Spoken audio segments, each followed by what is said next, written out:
This is First Lady Shirlane McCray with an important tax time message. If you earned $64,000 or less last year, you may qualify to file your taxes for free, online or in person, at your local NYC free tax prep site. Don't spend money to file your taxes. File for free and keep your whole refund. Call 311 or visit nyc.gov/taxprep to learn about trusted professional filing with NYC free tax prep.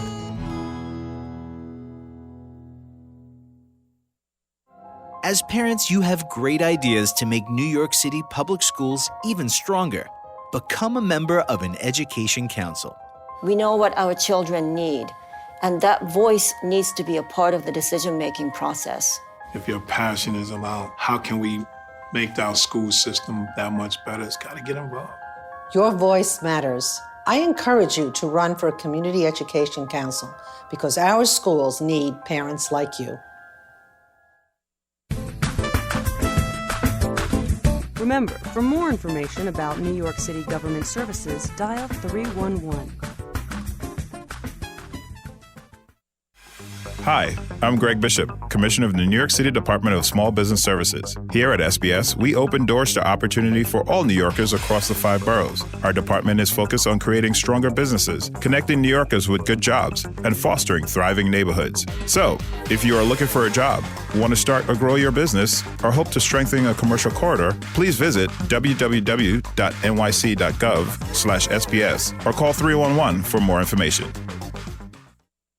Hello, this is New York City Public Advocate Letitia James. Every New Yorker deserves to live in a safe and decent home. But too often, residents are forced to live in dangerous conditions and face illegal harassment by their landlords. If you are having problems with your home or your landlord, please call my office at 212-669-7250 or email us at gethelp@pubadvocate.nyc.gov or call 311.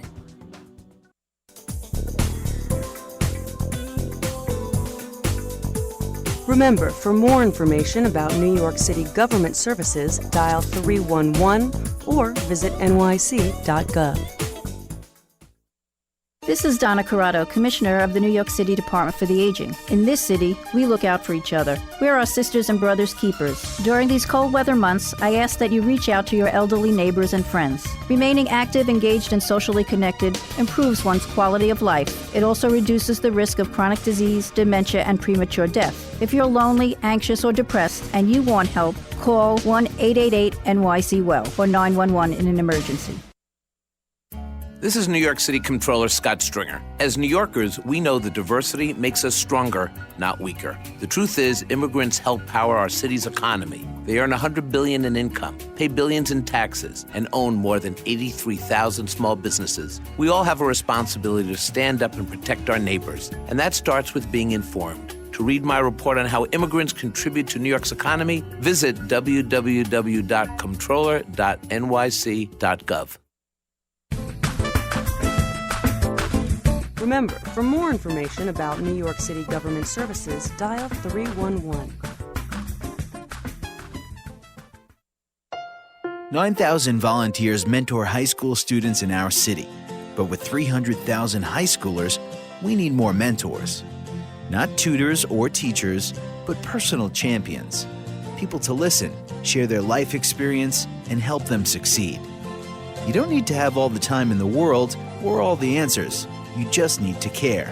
Be a high school mentor. Visit nyc.gov/service to be a mentor in your community today. Hello, I'm First Lady Shirlane McCray. 1 in 5 New Yorkers has a mental health problem. Do you or someone you care about have trouble with stress, depression, anxiety, drugs, or alcohol? Don't struggle.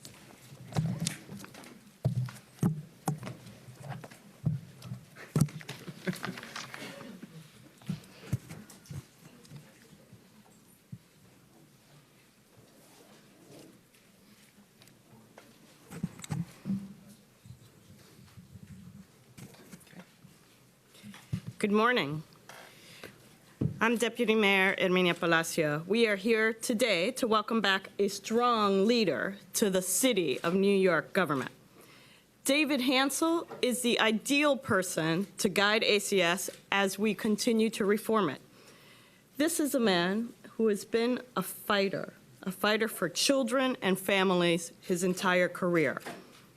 And I want to pause a moment to recognize where we sit. We sit at the Nicholas Scoppetta Children's Center, named for a man who served as Deputy Mayor for Criminal Justice, who served as Fire Commissioner, and for this event, most notably, served as the first ACS Commissioner in New York City.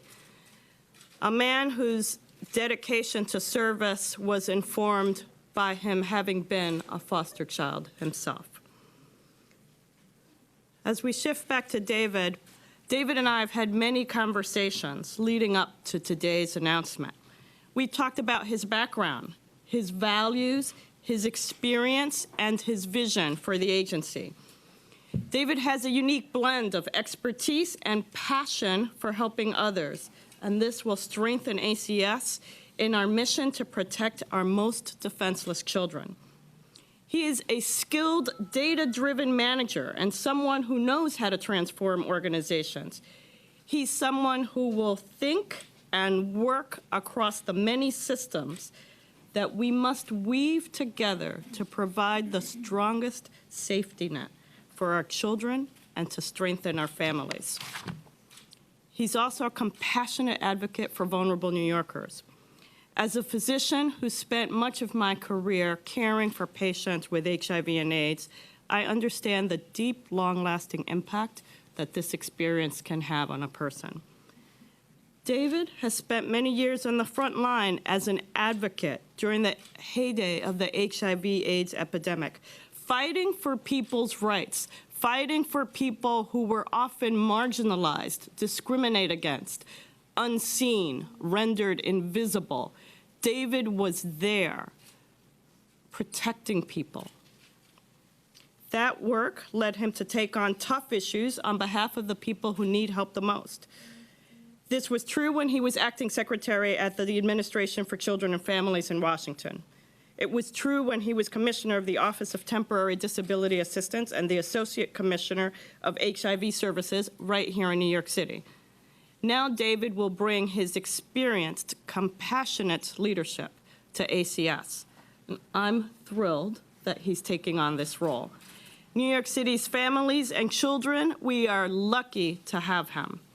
And now I would like to introduce a man who's been focused on child welfare for most of his illustrious career, our Mayor, Bill de Blasio. Thank you very much, Dr. Blasio. Let me start by thanking our Deputy Mayor for the very comprehensive search that she led, looking all over the country for the very best talent, and for the work she did to get to today. And I could not be happier with the choice that she put forward to me, and I ratified. The fact that we're here in the Scoppetta Center, I want to just dwell on that for a brief moment, because Dr. Blasio made the point. This was a great New Yorker. We lost him last year. But I think he would have said, if he were here today, that he valued everything he did in his public life. He valued the time he was a deputy mayor and he was fire commissioner. I think his labor of love was when he was ACS commissioner. And Nick Scoppetta, because of everything he went through in his youth, but because of his extraordinary compassion, believed that something could be done better and something could be done differently to protect and to uplift our children. He'd also say this is work that never ends, that the efforts to figure out how to do it better are something we work on every day of every year. And no one is better suited to that mission than David Hansell.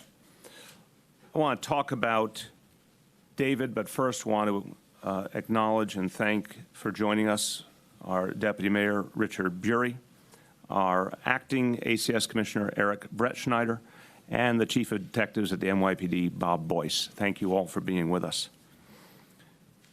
Now, I want to affirm, as I met with David and reflected back on the very positive experiences that he and I had years ago when I was chairman of the General Welfare Committee in the City Council, I thought about the mission ahead.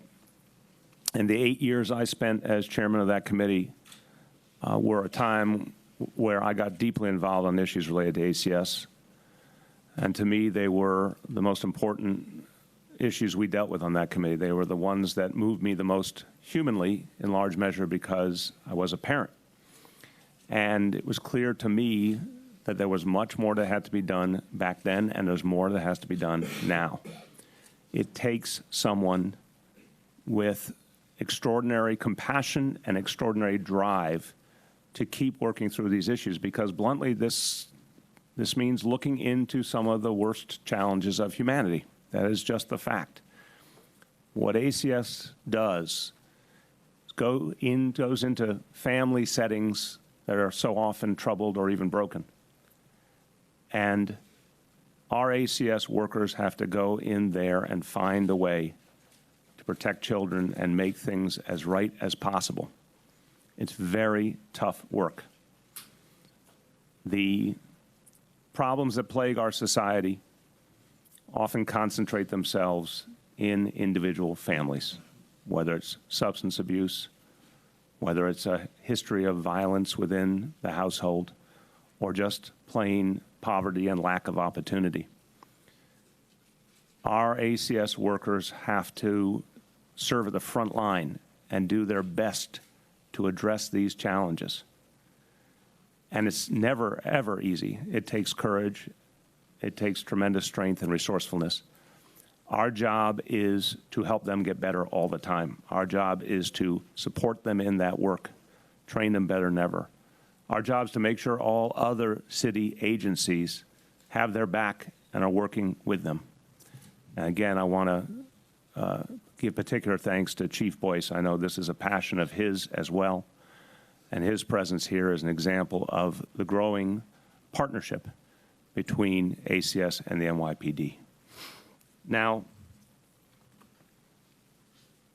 David enters into a situation where the sheer magnitude is daunting. Up to 60,000 cases a year have to be investigated.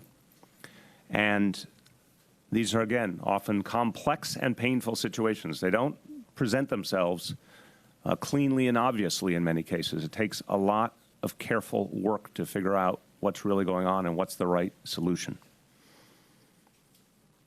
But David understands that our mission is simple and yet extraordinary at the same time. The goal is to save every single child. And we understand how daunting that is. We understand that there are times when we don't even have an indication that there is an issue in the family or an indication that a child is in danger in any way.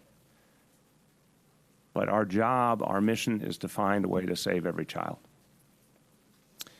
There is no other agency in this city government that I think has such a rigorous demand placed on it, or has such a clear and extraordinary goal that it tries to meet every single day. But David Hansell understands that from a lifetime of experience and a lifetime of extraordinary work on behalf of others. He understands how challenging the mission is, but he also understands that leadership and resources and support and training can make all the difference in the world. And I am convinced he is the person who will take us to the next level that we have to get to. As you heard from Armenia, his career has all been about protecting vulnerable people and vulnerable families. And I have seen in my own experiences with David, and I've heard from others as well, he does not back down from a challenge. He has a personal strength to understand that no matter how daunting the social problem he deals with, it's his job to make a difference, and he knows he can. As you know, he served in our national government in the Obama administration. And he was known from that experience as a highly effective manager. He was known as someone who got the job done. He helped run one of the biggest job efforts in federal history. Helped to create jobs for 250,000 low-income Americans in 42 states. Extraordinary managerial and logistical challenge, and David met the challenge. He also understood that his job was to right wrongs of the past. And we all know there were too many times where families struggled because child support was not being provided the way it was supposed to. In his work in New York State, he ensured that caregivers and children received historically high levels of child support payments, literally the all-time record for those payments. $1.6 billion occurred on his watch. And you heard from Herminia that David was at the front line of the HIV/AIDS crisis at its very beginning, a time of tremendous uncertainty, where only the bravest went to the front to confront a challenge that literally was not even understood, except for the fact that it was killing large numbers of people. David made it his business to be present and accounted for in that fight. I want to emphasize that his abilities and his education could have led him in a very different direction. His graduate at Yale Law School, obviously we all know he could have chosen a very illustrious career in the private sector. He could have done very well for himself. I can safely say that did not occur to David. What occurred to him was to help others. Comes into an agency now that has over decades, going back to the time that Nick Scoppetta was first named as the first commissioner, an agency that has made steady progress but still has much work to do.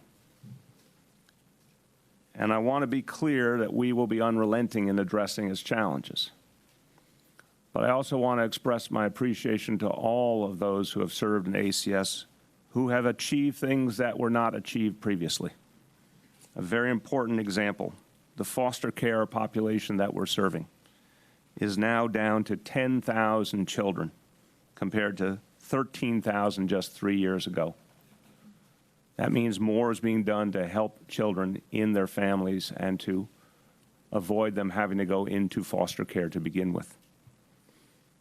The number of children being reached by preventative services, this is something I spent a lot of time working on when I was General Welfare Chairman. The need to have help in the home for families that are struggling, families that can turn their reality around, need intervention, need support. Preventative services have been a difference maker for years, but there wasn't enough capacity. Well, now 45,000 kids are being served by preventative services compared to 39,000 just 5 years ago. 6,000 more kids getting help and protection. And this includes things like mental health support, parenting support, helping families to get stronger and to address their challenges. So we know that we can make change and we can make improvement, but we also know we have a lot more work to do. And now we have a leader who I am convinced will move ACS forward and will usher in the next wave of reform and change on behalf of our children and families. A few words in Spanish. Hoy anunciamos a David Hansell como nuestro nuevo comisionado de la Administración de Servicios Infantiles. Él ha dedicado su carrera a proteger a las familias más vulnerables. Su misión y la mía es proteger a cada niño vulnerable de la ciudad de Nueva York. With that, I, with great pleasure, introduce the new Commissioner of the Administration for Children's Services, David Hansell.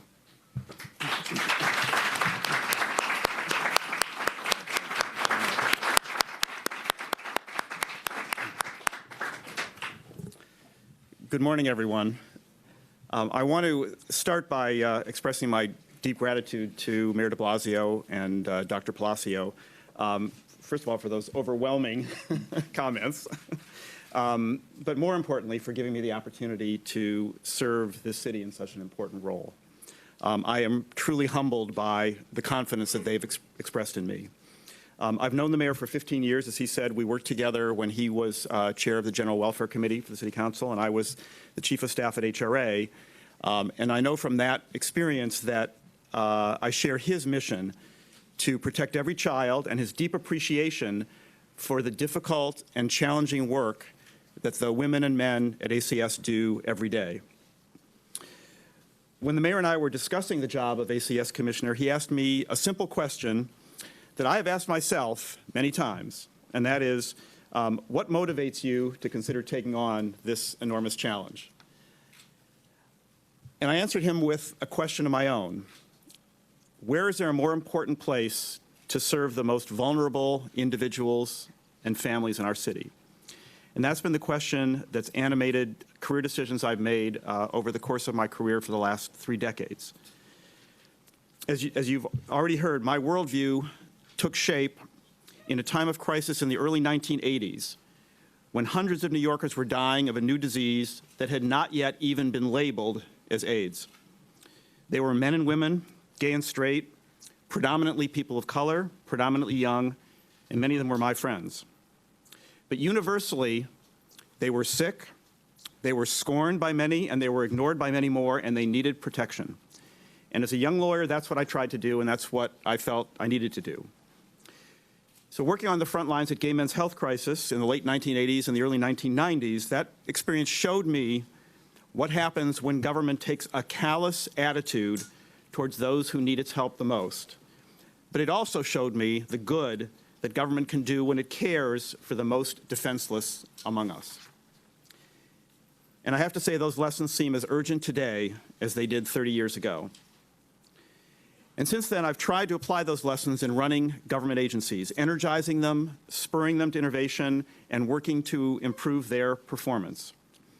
And now, as I take on a new responsibility at ACS, the agency that I'm about to lead is beholden to every single New Yorker in its mission to protect our most vulnerable children. And there is no greater calling than that. So my job will be to build on what ACS is doing well, to fix what isn't working, and to move mountains to support the work of the agency's 6,000 committed and courageous staff. And the mayor has assured me that I'll have whatever resources I need to make sure that ACS can achieve its mission.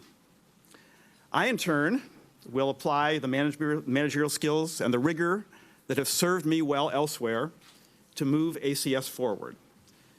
So specifically, what does that mean? Well, first, I will do a top-to-bottom review of ACS's protective and preventive functions to strengthen what's working and to change what isn't. Second, I will use the full authority that's been given to me by the mayor to ensure that the agency leadership is fully aligned with our reform vision. Third, I will review the many recent reform proposals to see what needs to be implemented and where we can expedite critical reforms in the agency. And fourth, I will identify opportunities for closer collaboration with the NYPD on internal monitoring procedures and on protecting the safety of our children and our staff. And to say a few more words about that, in particular, from my experience running other major government organizations, I have become a strong believer in metrics-based management. I have seen the so-called STAT model based on the CompStat model within the NYPD. I've seen it work at HRA when I was there very effectively. I haven't yet had the opportunity to see the Child Stat program at ACS, but I have some concerns about whether it is actually achieving its purpose of ensuring the kind of accountability and quality assurance that we need there. I've already had the opportunity to meet with Chief of Detectives Boyce to talk about how we can collaborate more closely with the NYPD to make sure that we are fully utilizing their expertise and expectations in improving the caliber of the Child Stat program. And that's one of the things I will be taking a very close look at as soon as I arrive at ACS. Before I close, on a personal note, I want to thank several family members here today. My partner, Rob Cimino, my partner of 16 years, who has supported me in doing this, knowing that he may not see a lot of me for a while. My sister, Linda, my godson, Sam Craig, and his mother, B.C. Craig. And to close, I again want to thank Mayor de Blasio, Dr. Palacio, for this opportunity. And I want to pledge to the people of New York that I will lead and support this agency and its staff to do everything in our power to protect all of our city's children. Thank you very much. Thank you. Congratulations again. And now let's take questions on this announcement on ACS, and then we will later on take questions on other topics as well. Go ahead, Courtney. This question's for Mr. Hansell. Have you looked at the reports yet on Zamir Perkins, Jaden Jordan, some of the other deaths that we've seen, the reports from DOI? Have you read them? What's your immediate reaction to them? And how would you characterize Gladys Carrion's tenure? Do you think that she did a good job? I have had a chance to look at all the reports. I will obviously be looking at them in much greater detail. I think there are some very valuable recommendations in all of them. I think there are recommendations that ACS can benefit from. And when I arrive at ACS, I will be looking at steps that have been taken to date, because I know that some of those recommendations have been implemented, and then see where there are additional ones that, as I said, we need to implement on a critical path basis. I am a great admirer of Gladys's. We worked together in Albany. I have tremendous respect for her vision and for her commitment and her caring for children and for the work that she's done. I think that there are many reforms that she began that we will continue and expedite the implementation of, and there are things that we will do differently. Okay, Juliette. For Mr. Hansell, how do you plan to address the caseload of the workers? It seems to have been increasing over time. Do you think they're overwhelmed and not able to function well with the caseloads that they have? Well, my understanding, and again, I will review this in more detail once I get to ACS, my understanding is that it's increased somewhat recently. And one of the things I know from my national experience with child welfare is that it is quite common in a situation, as we've had here in New York City after a couple of very high-profile incidents, for the number of reports coming in to spike. And that seems to have happened, and that has led to an increase in caseload for the child protective workers recently. Caseload is a very important metric. It's very important to enable casework staff to do the work they need to do as effectively as they can to keep caseload within reasonable bounds. And so that's something that I will be taking a very, very close look at when I arrive at ACS. Let me note that we have 100 more caseworkers who will be on board by April. And I think that clearly will have a huge positive impact, in addition to the point that David made, that we see fluctuations in the number of reports, and that really drives the casework level, is how many reports are coming in.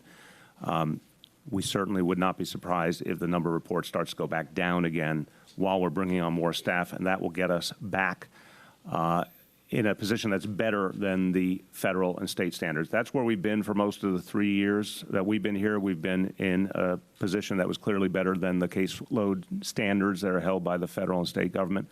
That does fluctuate sometime. We're very committed to getting to a place that is better than those standards on a regular basis. Go ahead, Dave.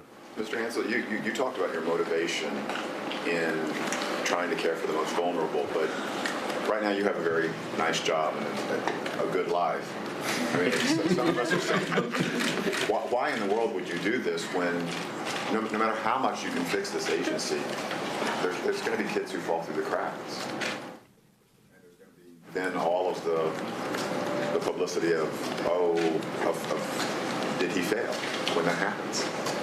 It's almost like a no-win situation. Why do it? Thank you for the cheery question, Dave.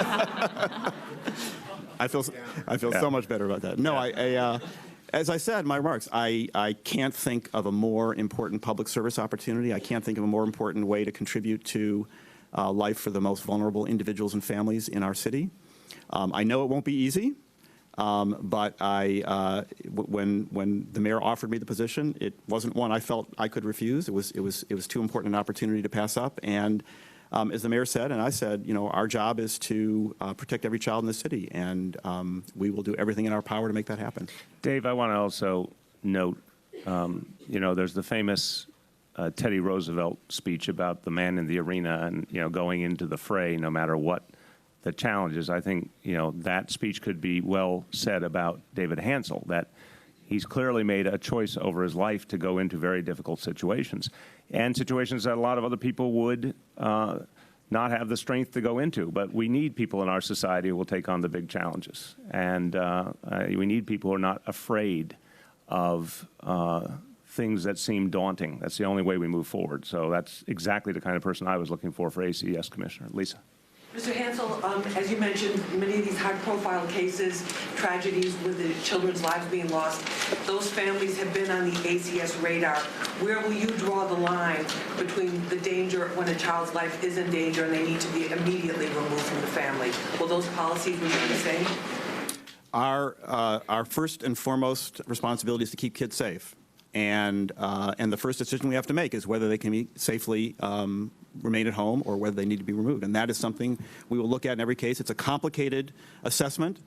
We have very skilled staff that do it. We will review, and as I said, I think we will need to strengthen our monitoring tools to make sure that we are doing it as effectively as we can, consistently with our protocol across the board. But that is the first question we'll ask in every case. I want to note, Lisa, as Commissioner will certainly know from his experience, and Chief Boyce knows, ACS seeks removal in certain instances of a child, but requires court approval. There have certainly been instances where ACS was absolutely convinced that a child should be removed and the court would not agree. So this is another challenge that we have to continually meet. I think there are many instances where ACS has been very aggressive and a judge did not agree, and I'm not sure I always would have agreed with that judge in making that decision, although I'm sure they were honest decisions. But this is something that the Commissioner is going to certainly look at. How do we, when we are convinced a child should be removed from the home, how do we improve the opportunity to get that agreed upon by a judge? And, you know, sometimes in our system of checks and balances, we could do everything pristinely and the judge still gets to make a personal decision that we may not agree with, and that's one of the big challenges here. But I think if one looked at the actual facts, you would see ACS has been very aggressive about seeking removal in a lot of cases. Yeah. Getting back to child step, the previous commissioner had shifted it from being more child safety to big policy issues like dealing with foster children and the live broadcasts that were televised to caseworkers. Do you see, what kind of changes, as you said you're going to look at it, are those things, those specific topics something you'll be looking at, or if not, what else would you be looking at? Well, as I said, I haven't had the opportunity to observe ChildStat yet, so I can't yet speak to specific changes. What I do know is that I have seen it work at HRA, where we had a very aggressive, actually we had two programs at HRA. When I arrived, HRA already had a program called JobStat that was focused on job placement, job retention, and making sure that the agency's performance and basically moving people from welfare to work was as effective as it could be. And while I was there, we added a second program, which we called VendorStat, to focus on the performance of our contracted vendors. It was a very formal program. It was based on data, real-time data, analysis of that data, identification of areas of deficiency, and then the development of corrective action plans. So I know that model, and conceptually that's the model I think is successful. I can't yet say what changes I'll make at ACS. I also want to say that I'm hoping actually to observe CompStat later this week. Haven't had the opportunity to do that either. And I think there are things we can learn, and I look forward to talking further with Chief Boyce about things we can learn from the NYPD model that will also strengthen ChildStat. Mr. Hansell, based on your national experience, are there any programs anywhere across the country in other cities that are working, relatively speaking, compared to New York City, that you will look at and maybe bring those parts of those programs to the city? Absolutely. I'm not going to identify specific ones, but what I will say is I think there's a growing body of what we call evidence-based interventions, interventions that have been proven to actually make a positive difference in outcomes for children and families. I understand ACS is already implementing those, and that's certainly something we want to make sure that the things we're doing, the things that we're doing directly through our staff, the things that we're paying our contracted providers to do are things that have been proven elsewhere or proven in New York City to make a difference for kids and families, and that's what we're going to look at. Melissa. Mr. Mayor, I know that the family court gets involved, obviously, when ACS petitions for removal, but it was widely believed during Commissioner Carrion's tenure that you and she were sometimes not on the same page, that you wanted to be more aggressive about removals, playing it safe, and that she had this philosophy that was a lot more about leaving children at home whenever possible.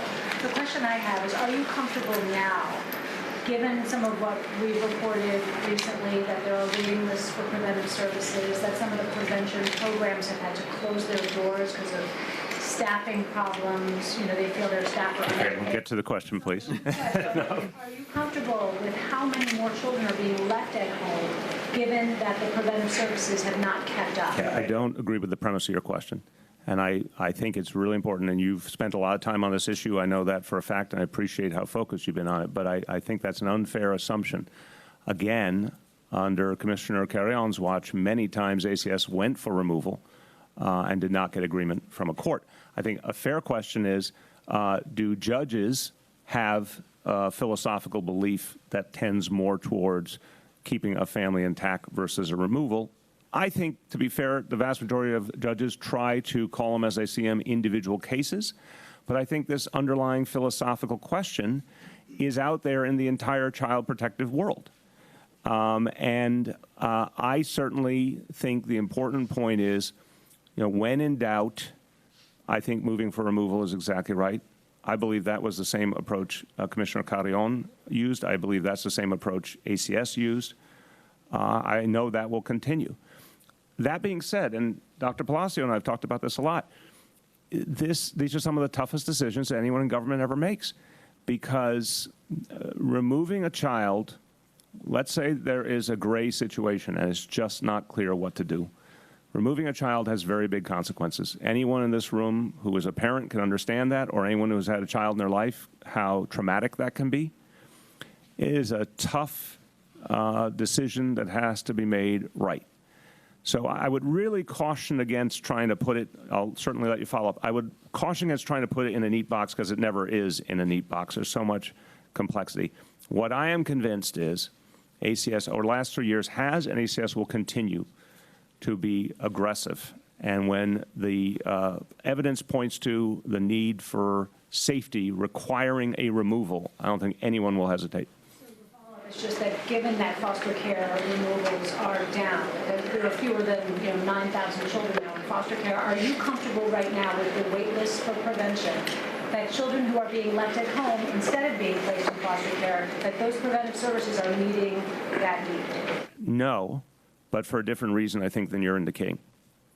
The reduction in foster care has been a success. There's no question. We want fewer kids in foster care and more kids in their own biological family if we can make the situation work, or with another family member, if it's not their nuclear family, with another family member. That's always optimal. And there's been a big focus on that successfully over the last few years. We have seen, as you know, fewer indicated cases of abuse and neglect. Over the last decade, it's been going down, and that's a good sign too. What I don't see is what you would be pointing to, that the reduction in the number of kids in foster care has correlated to some increase in the amount of abuse and neglect in the home. I'm not seeing that, and that's good. That being said, the reason I think it's a very important question, I don't think preventive services is where we want it to be. And Commissioner Hansell and I have talked about this. You heard the fact we're serving 6,000 more kids than we served before this administration. That's not enough. We need to figure out what the amount of preventive services we need are in terms of quantity. We also have to work on the quality. So one of the key points of our discussions was my mandate to Commissioner Hansell to go and look top to bottom at the preventative services system too, figure out what will strengthen it, what is that amount he needs to make things work optimally to protect our kids, also how to make sure our preventative services organizations are working as best as they can, and some we may want to deepen our relationship with, some we may not want to continue with. That's another thing he'll be looking at. But I want to say what he said. I told him that he will have my full support in getting the resources he needs to keep improving this agency. Okay, yeah. Do you think, given both of you, Mr. Hansell and Mayor, given the fact that ACS is disproportionately involved in New York City with families that are made up of people of color, I know that you have said about the police, for instance, that some of their disproportionate involvement with people of color and stops and certain things, that some of that might have to do with implicit bias. Do you think there's any kind of bias at work in the way that ACS or the child welfare system deals with New York City's families of color? In my 8 years as the chairman and then 4 years as advocate where I looked at these issues and now mayor, I don't believe that's the case. I think we are talking about extremely complex situations and frontline workers who are trained, and we're certainly trained a lot more in the last few years than in the past, to go in and make assessments. We're also talking about a workforce that looks like the people they serve, by and large. So no, I do not see that challenge.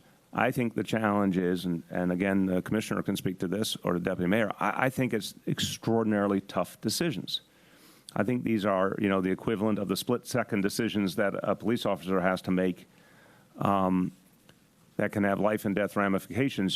For a caseworker to figure out whether a child should remain or not is a very, very complex decision, and often with many, many moving parts. I interview family court judges before I appoint them, and I ask them to talk about their thought process. And when you hear them outline all of the factors they have to ask about, trying to get a sense of the case, all the family history, all the different members of the family, anyone from outside the family who may be in the home, economic status, all sorts of things that go into these decisions. It's a very, very complicated matrix that has to be run to make the decision right.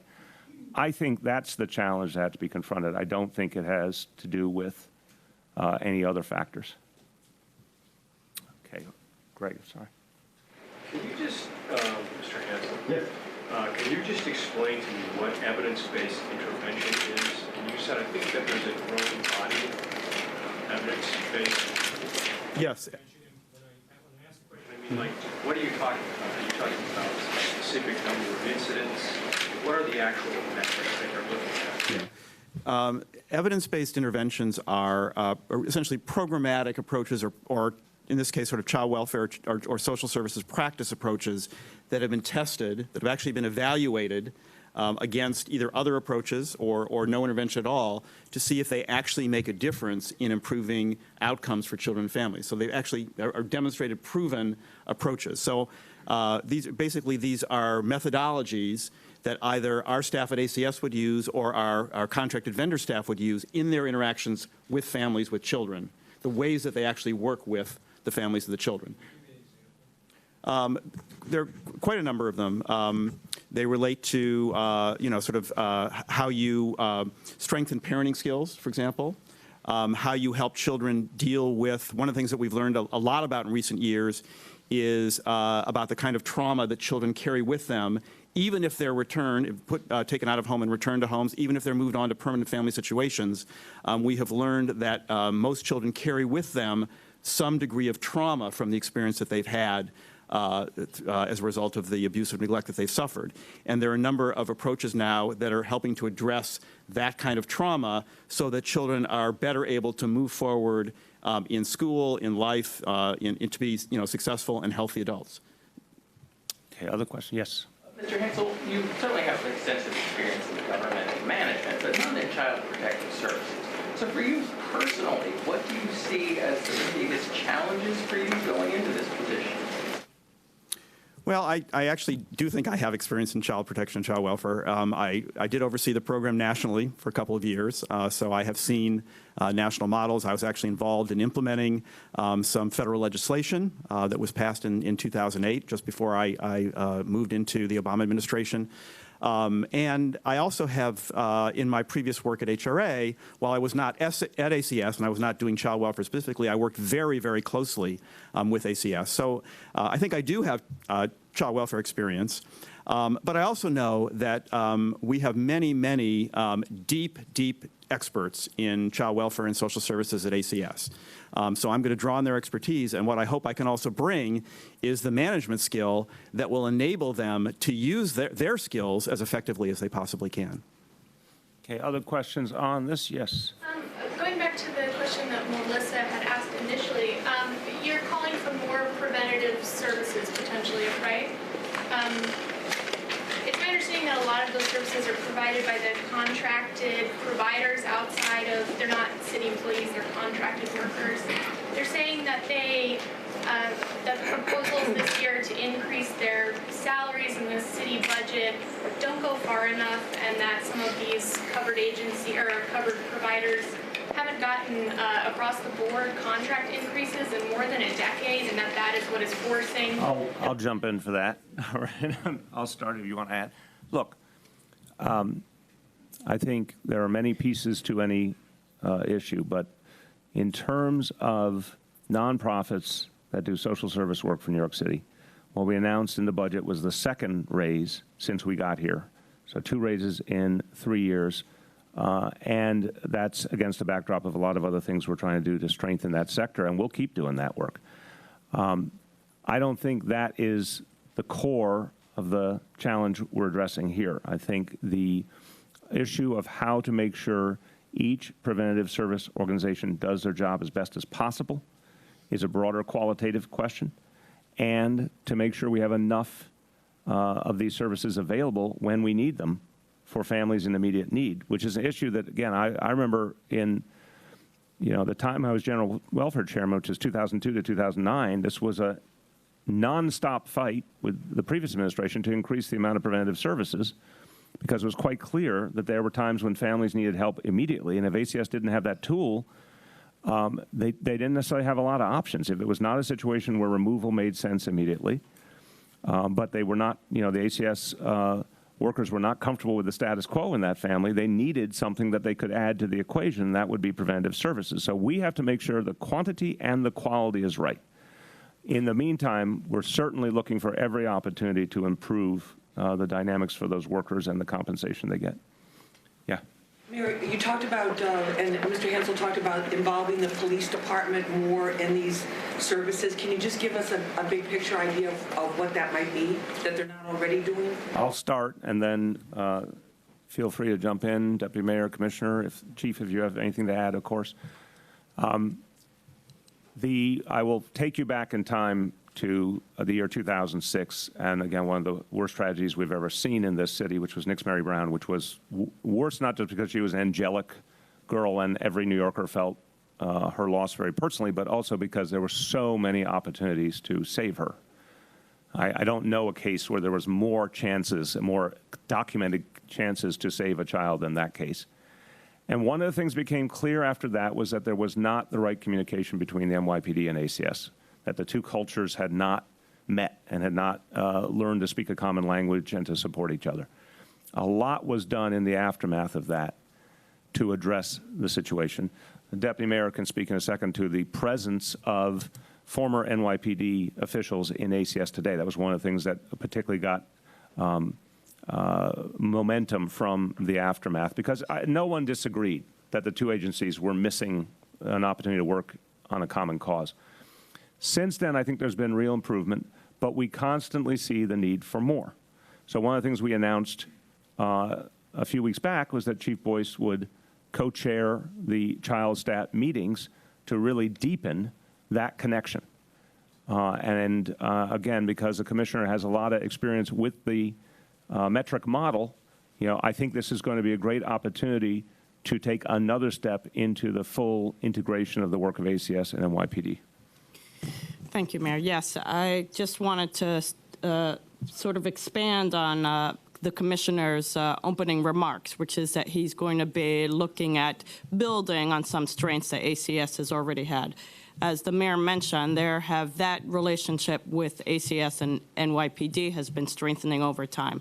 We have over 100 former NYPD officers who were part and parcel of the ACS workforce, full-time staff led by the former chief of Special Victims Unit, Detective Sue Morley. So we already have a very robust infrastructure. We've been, over time, strengthening the relationship between NYPD and the Children's Advocacy Centers so that there are forensic interviews that are done in a compassionate and holistic manner of a child who may have been the victim of physical abuse, with NYPD right there in the room so that everybody's hearing the same information and that we benefit from the NYPD expertise on forensic interviewing. In addition, I've had several conversations leading up to today with the commissioner around ways that he might want to further and deepen that relationship. And as he says, he's met with Chief of Detective Boyce, and I'll let you expand on some of your ideas. Yeah, thank you, Dr. Blasio. So just to expand on that, yes, there are really 3 immediate areas where Chief Boyce and I have talked about strengthening the collaboration with NYPD. First is around the Child Staff Program, which we've already talked about at some length. Second is making sure that NYPD is sufficiently involved in our investigations where there are allegations of criminal activity, and we need to supplement what our staff and our investigators can do with the involvement of the NYPD. And the third is around the protection of our staff at ACS. Our child protective investigators and field workers have certainly some of the most difficult and sometimes some of the most dangerous jobs in New York City. And we have an obligation to make sure that they are protected as they do that work. And we want to work closely with the NYPD and Chief Boyce in making sure we have their support in doing that. Okay, yes. Commissioner Hansell, you said you've had a chance to look at New York's ACS program. You've looked at what's working and what's not working. You've taken a look at some of the case files.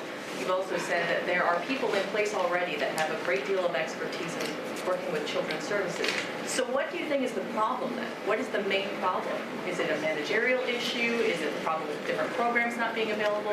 Is it a manpower issue? What do you think is the problem? Well, first of all, I did not say that I had already had the chance to take a look at the programs or the case files. I have not done that. I will do that as soon as I start in 2 weeks, but I have not done that yet. I do have some familiarity with the agency. I do know some of the senior staff there, but I have not had the chance to do that kind of a deep dive, which I will certainly be doing. But I think, as the mayor said, the work that ACS does is very, very complicated. And it requires a set of resources. It requires training of the staff. It requires skills. And so there's no single thing that makes a difference. It's a matter of constantly looking at opportunities to improve in every aspect of the work that ACS does, and that's what we'll try to do. And I would just add to that, I think there's 3 immediate areas where we want to go deeper. We want to continue to drive down the casework ratio. As I said, 100 more caseworkers will be at the agency by April. We want to continue to expand and improve the preventative services. We've already put $49 million into that. We will keep investing more as the commissioner and the deputy mayor see fit. And we need to improve the training. That's been an area of tremendous focus the last 3 years. This is an agency where the complexity of the work required a lot more training a long time ago. And under Commissioner Carrion, there was a very intensive focus on training and a lot of additional resources added to training of the new workers. We want to expand further upon that because it's work that requires so many decisions and so many factors that have to be taken into account. We want to deepen that training regimen even further. Yeah. Are you going to include conversations with preschools and schools in this discussion? I will start, and then my colleagues can add. Again, this is a personal issue for me because at the time when I was chairman, one of the things we learned back with the tragedy of Nix Mary Brown was, again, DOE was not sufficiently linked to ACS. We have made a series of changes in the last year to further address that issue. Now, this is, to be clear, a problem of scale, unquestionably. 1.1 million school children and 60,000 reports to ACS. Trying to match up those 2 realities while respecting confidentiality is a very, very difficult undertaking. But there has been progress in the relationship between ACS and DOE. There needs to be more. One of the things that is working better is DOE having the kind of communication with ACS to alert them when there is a pattern of absences.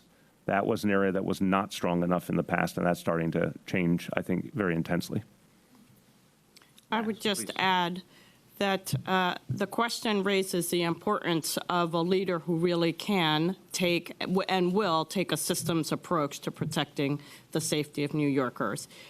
It is ACS's unique responsibility, but not ACS's sole responsibility to protect our children.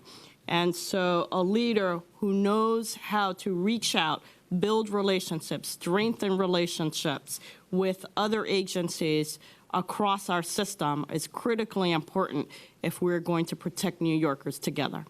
Yeah, I want to just add to that. Again, that's a very powerful statement the Deputy Mayor is making. Unique, but the unique responsibility of ACS, but ACS is by far not the only actor in this.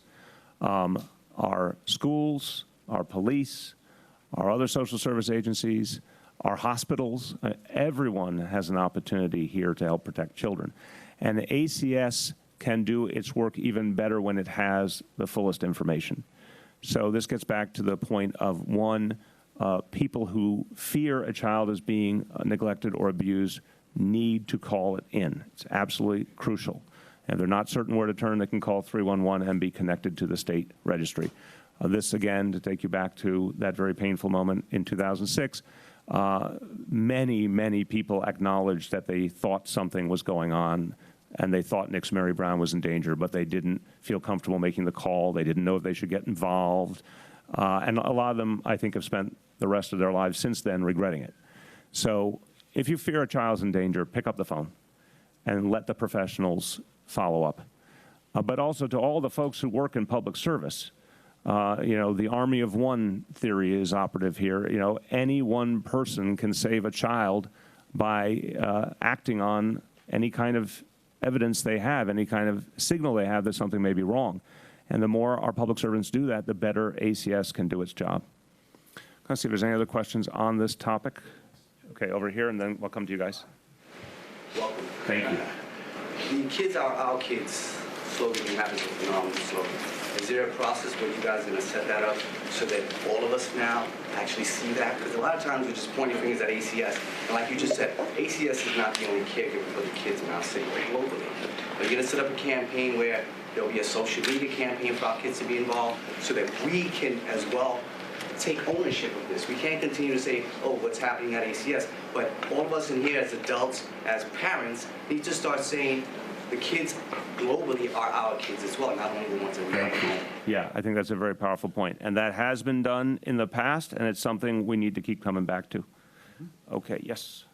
How do you expect to work with the independent monitor ordered by the state and under the scrutiny of the Department of Investigation, the Comptroller's Office, and the state?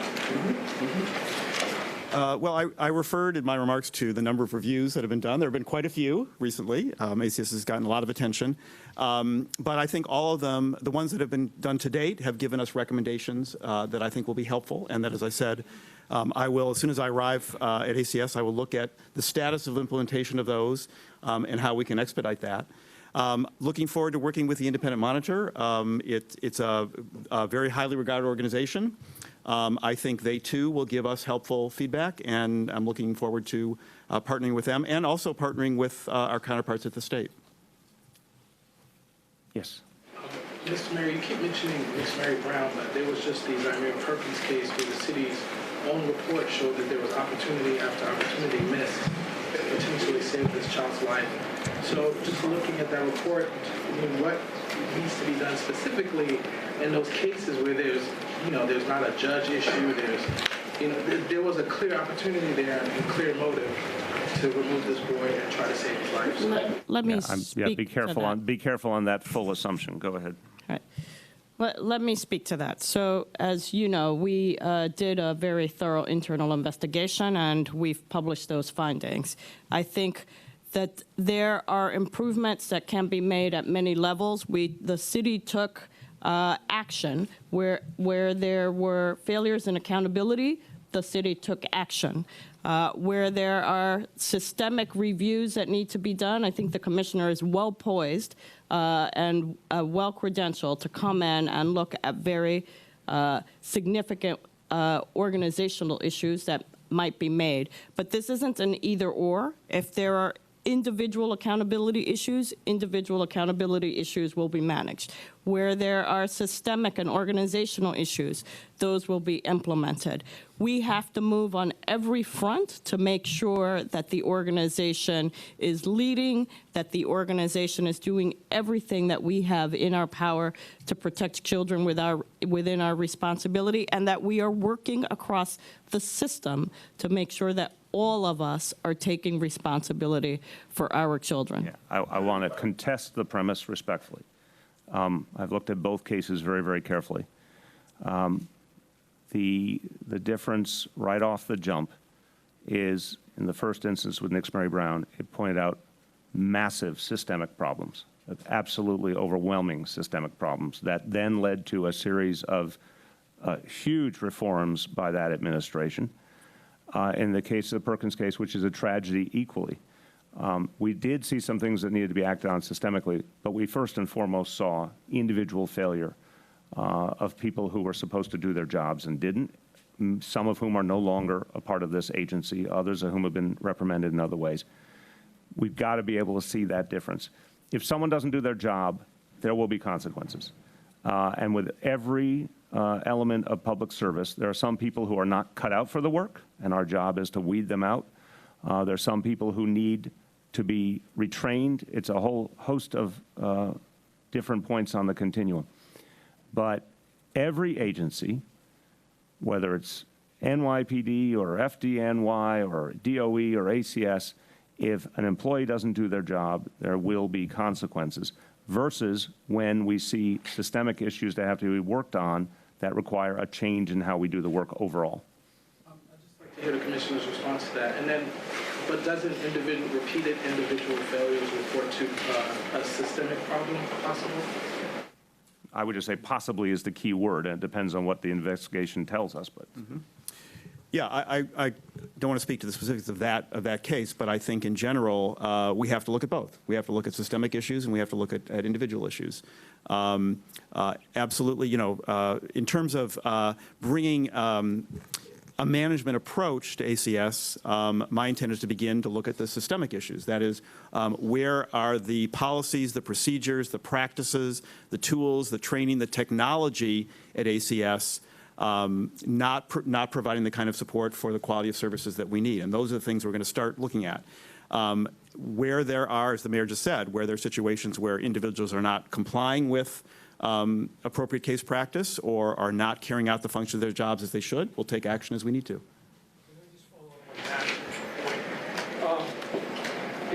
It's hard to know whether it's a systemic problem or an individual problem every single time one of these things happens. But I would point out two things. When Zamir Perkins died in September 26th, this was, I don't know, several months after DOI had already done a report. DOI reported and made 5 recommendations.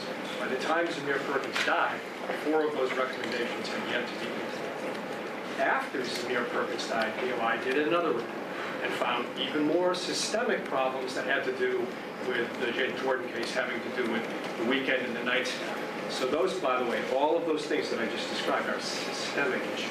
So, Mr. Mayor, do you have any regrets about just the pace of reform at ACS prior to Mr. Hansell's arrival? Let me start, and then I think the deputy mayor will add. Again, I'm sorry, I don't always agree with the premises of your question.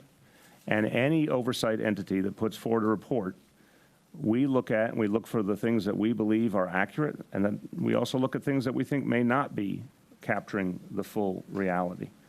It's absolutely simplistic, with all due respect, to act like any other report by any other part of government is flawless. So we have to look at every piece of input, and that's why we're perfectly comfortable working with a monitor and any and all other entities. But in the end, the commissioner and the deputy mayor have to decide, as the members of the executive branch, what will actually help protect our children. I think in a number of cases, we have seen individuals not do their jobs, and it's our obligation to make sure there are consequences. I don't doubt for a moment you can have individual failure combined with some systemic things that have to be worked on, and it's our obligation then to make those changes. But I think there's some temptation in the reporting to take something that is unusual and exceptional and try and suggest it is systemic when I'm not sure it is systemic. And again, I've been at this a long time. I can tell you some things that we found over the years that were absolutely systemic, which is that the different agencies like DOE and like NYPD did not have the right working relationship with ACS. There's been real progress. We still have more we have to do. And there are some things that are systemic, like lack of training was a real problem that had to be addressed. When I look at the last 3 years, I see an agency that we added $122 million to, that needed more resources, that needed more preventative services. That was one of our big thrusts, that needed a stronger training regimen. We put that in place. It's still not good enough. So I don't dwell in regret. I say we did some of the right things, we've got to do more. Thank you, Mayor. Yes, I agree, and I think that some of those reports really start at the individual and make extrapolations that I think we need to be cautious about making extrapolations from an individual case to a broad system, because in fact, one can do harm by making those extrapolations inappropriately and laying on reforms that in fact may theoretically fix one thing but break several others. So I think we need to be judicious and informed about the way we move forward towards improving an organization. Okay, last call. Yes, please. Mr. Mayor, I would like to know what is new in the investigation about the case of Michael Guzman and Shalene Camacho, and we would like to know why haven't been any arrests yet. I don't know if I have, sorry, if I have those details. Do you have? I don't have those details, but we can. Come on up, Chief. Come on up.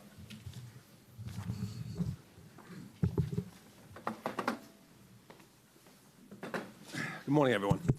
In the case of Michael Guzman in the 103 precinct, that case is still open. It's still being investigated. The Office of the Chief Medical Examiner has requested other details in that case to be developed, and that's where they are right now. The rest of the children in that house have been removed and are with relatives, from what I understand. The mother and father are off by themselves, so that's where we stand right now. We'll know more in the coming weeks where we are with this investigation, but right now we're not ready to proceed in any grand jury fashion until all the facts are in. Okay, last call. Yes, please.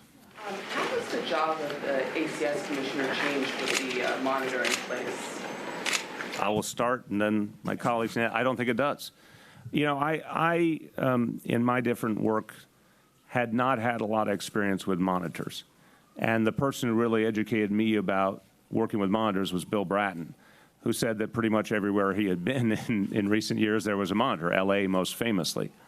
And his point was, you know, if a smart, effective monitor is in place, you work with them and you work collegially and you get to a good place. That's certainly what we found with the NYPD, with Mr. Zimroff, working with the NYPD on the stop and frisk issue. It's what we found with corrections. That's what we expect to find here. I think the commissioner's going to do his job, but also consult with the monitor, and I think it'll be a collegial situation. Yeah, I completely agree. I've always found that the more sources of information you have, the more kind of educated analysis you have of the work of an organization, the better off you are. And so I look at the monitor as a resource to help us understand what's happening at ACS and how we can improve it. Let me see if there's any more on this topic. ACS. All right, going once, twice. We'll go to other topics, please. Mr. Mayor, a couple of Donald Trump-related questions. One is that you've repeatedly said that you're certain that approaching him from a position of strength is the right way. Can you explain what your evidence is for that? Many people believe that Trump responds very well to praise and listens to people who praise him and give him ideas to then make his own, but you seem assured that it's coming at him from a more combative position. I am not saying it's always combative to be strong. I've watched him carefully. I had the opportunity to take his measure personally, but I've also talked to a lot of the people who've had dealings with him over the years. I absolutely believe that he responds to strength, and that if he senses weakness, it's certainly not a way to impress him. And I understand why people have the attitude that he's thin-skinned, because he's certainly done things that suggest it. But that's a very different question than how you govern when dealing with someone else who has an important impact on our city. Absolutely convinced, and I think this is true of the political process in general. Everybody in public life responds to what they see happening on the ground. If there is deep concern, if more and more people speak out, that affects behavior. I think a good example is his ever-evolving line on the Dreamers, on the DACA kids, which you've seen change week by week. And I think that is some of the outcry he's hearing. I think that's people in his own life saying to him, this is a real problem. You know, these kids didn't choose to come here. I think that's evidence of why a strong stance and a resolute stance is much more likely to get a positive outcome than trying to placate. This is not someone that you're going to win over by trying to placate. You've often told us that you don't deal with hypotheticals, but in selling your mansion tax, you're pushing it on the premise that Washington is surely going to cut taxes for the wealthy. How do you square that? There are generally, I don't deal in hypotheticals, absolutely. And is there a 1% chance there will not be a tax cut for the wealthy and corporations in this Congress with this president? Sure. I think anyone who's watched the Congress since Newt Gingrich came in 1994 would say they have been waiting for this moment. And this president, because he's the first president we've ever had who comes out of the free enterprise system, first and foremost, has been salivating for the opportunity to reduce corporate taxes and taxes on the wealthy, and he's named a cabinet of millionaires and billionaires. So I think it's a really, really good betting assumption there will be tax cuts for the wealthy and the corporations. If not, and I would add this because it's a perfectly fair question, I still think the mansion tax makes sense. Remember, the typical home that would be affected is $4.5 million in value. The buyer pays the tax.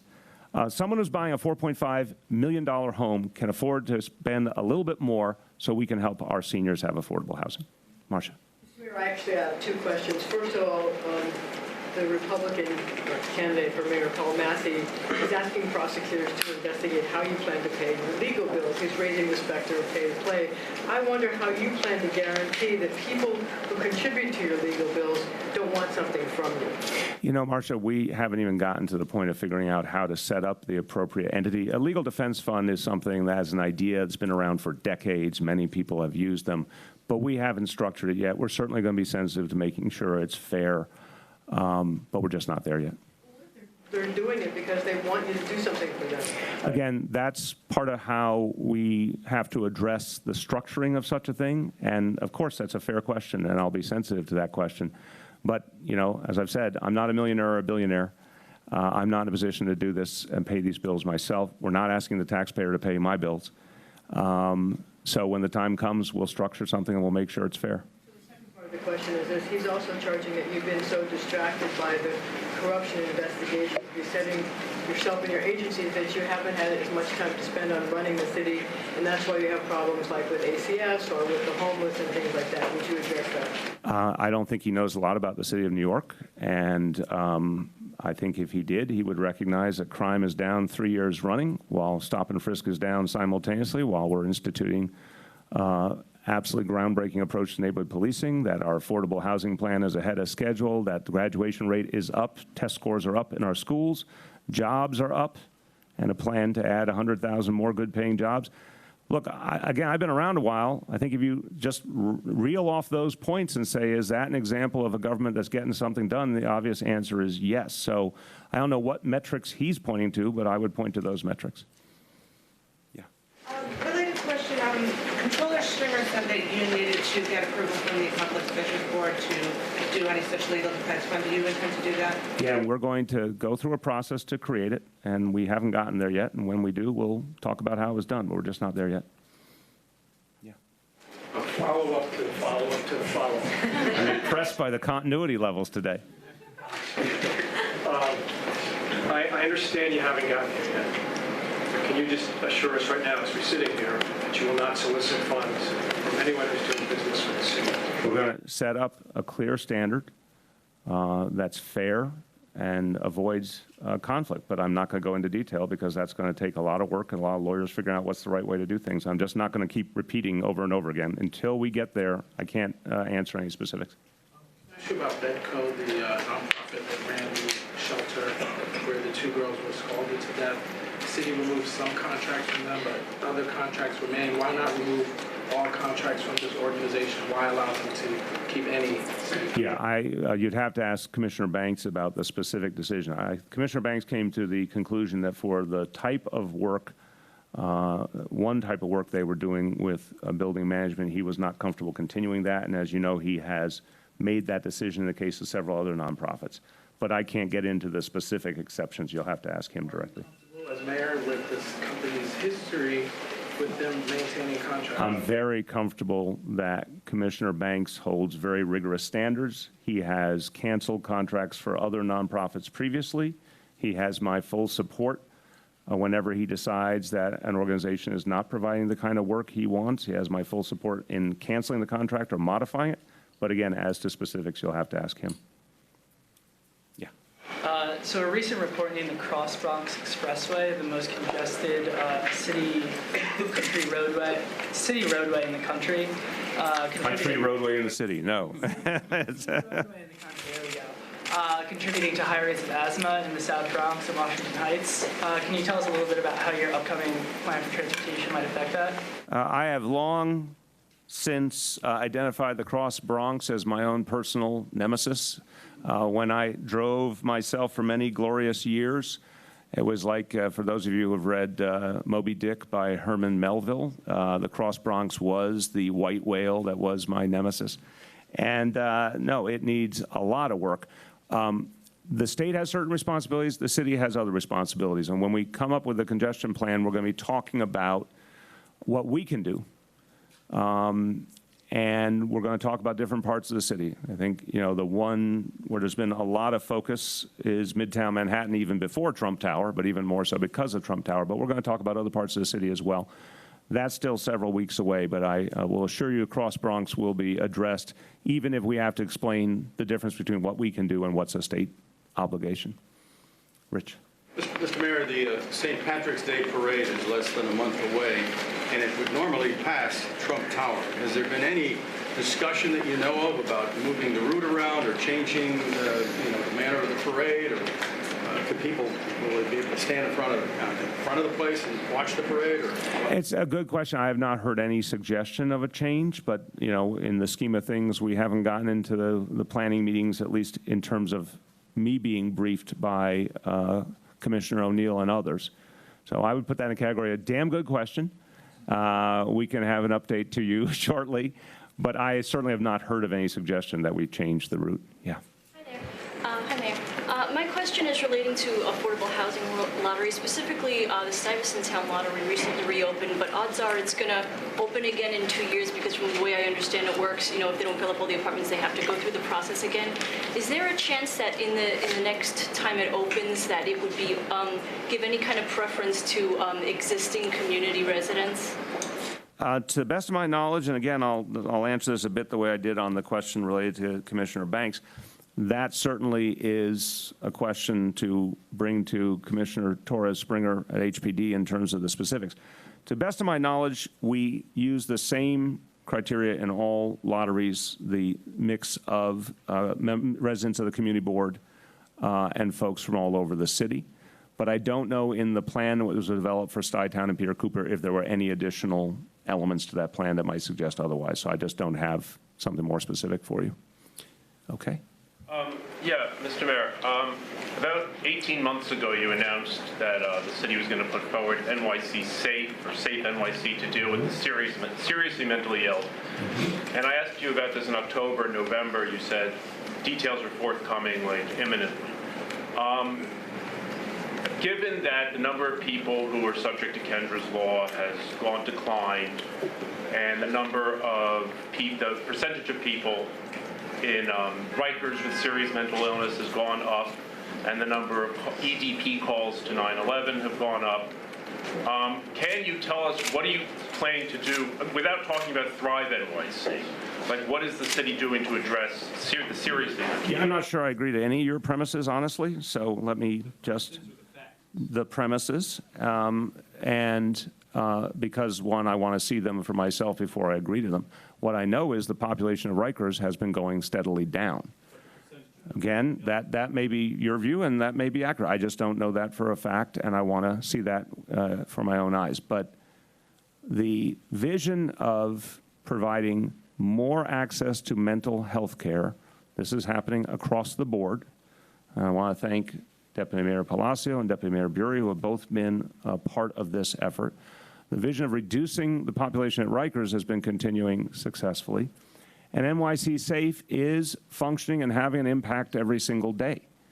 And as I've been updated on it, I've been impressed by the impact. Now, I think it's fair to say we have more public announcements we need to make. But in terms of the operations at NYC Safe, I've seen steady progress. So NYC Safe is more robust. We are now managing NYC Safe as an operational center out of the Department of Health and Mental Hygiene that allows for coordination across providers with protected health information.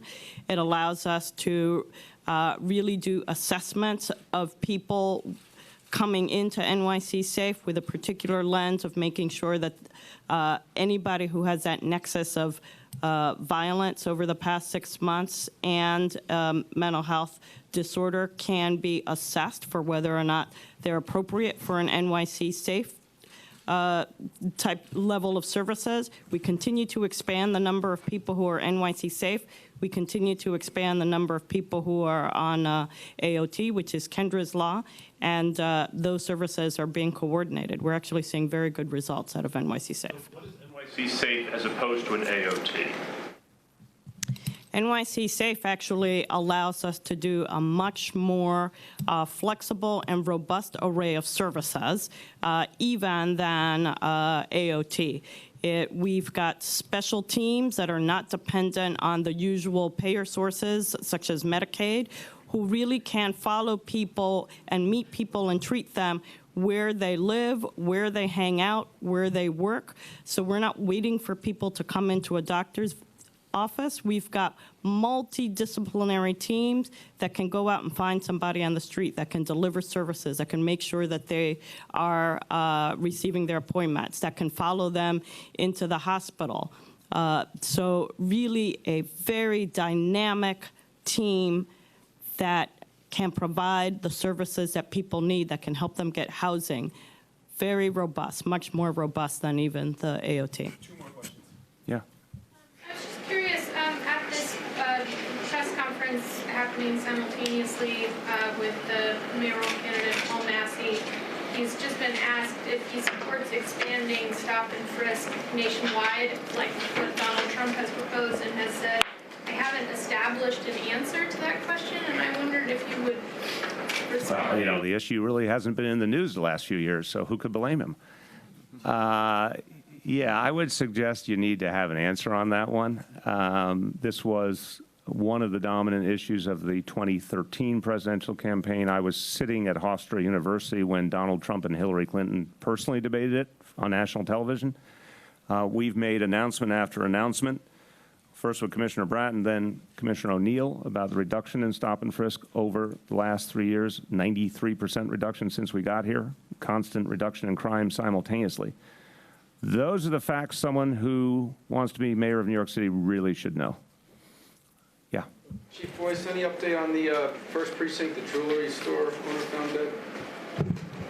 Yes, the case has progressed quite well, but what I'm not ready to put is confidential at this point. I can't put anything out to you right now. I'm going to shake off Eric for a moment, see if I got a few more. Hi, Mr. Mayor. I was going to ask about immigration. Have you seen the new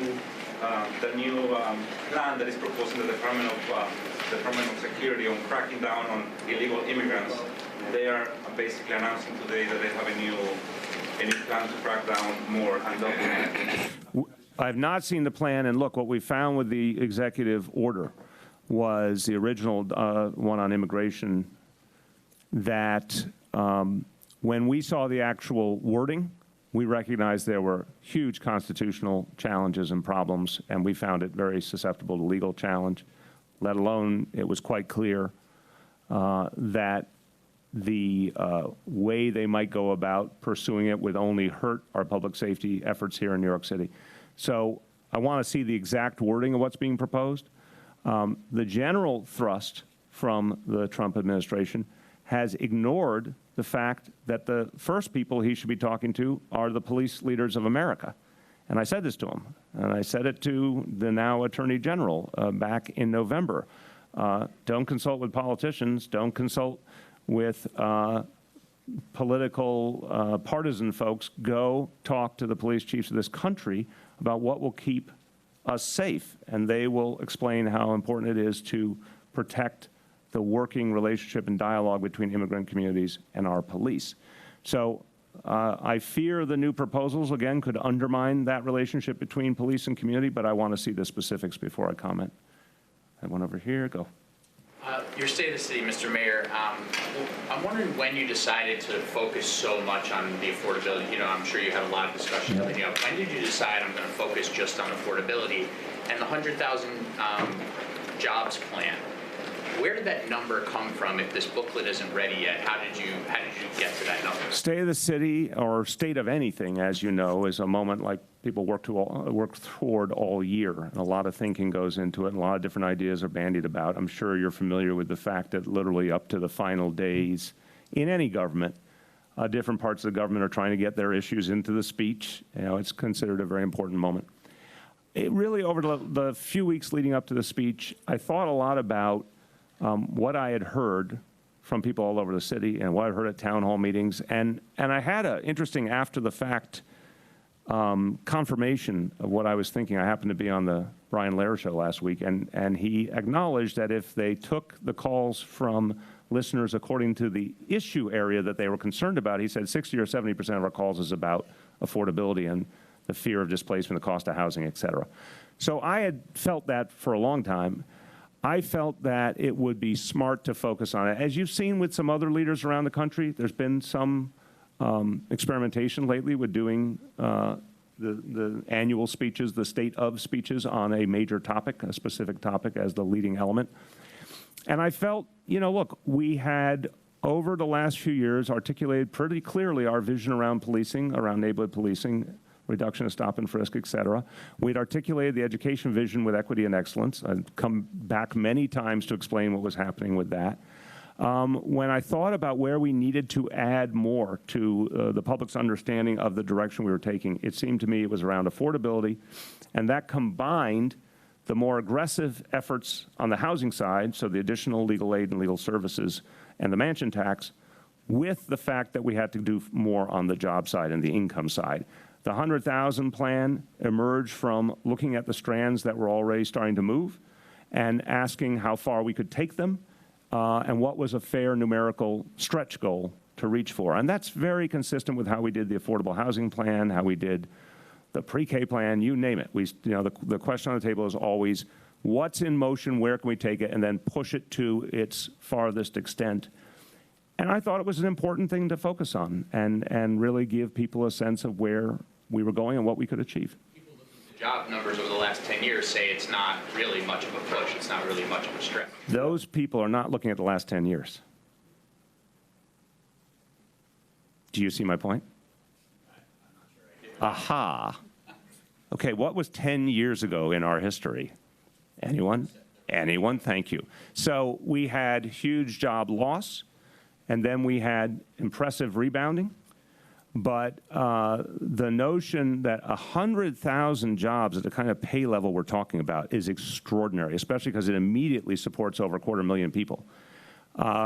We've gotten a little comfortable because we had such extraordinary success over the last couple of years. The first 2 years alone that I was in office was about 250,000 jobs.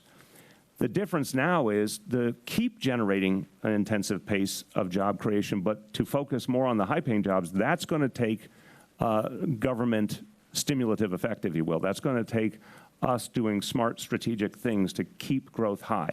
So no, I don't know anywhere in the country, I don't know any city, any state that if you said we're going to do 100,000 jobs and the goal is to have them be over $50,000 each in salary, I don't know anywhere where people wouldn't say that's a huge change and a huge impact on people's lives.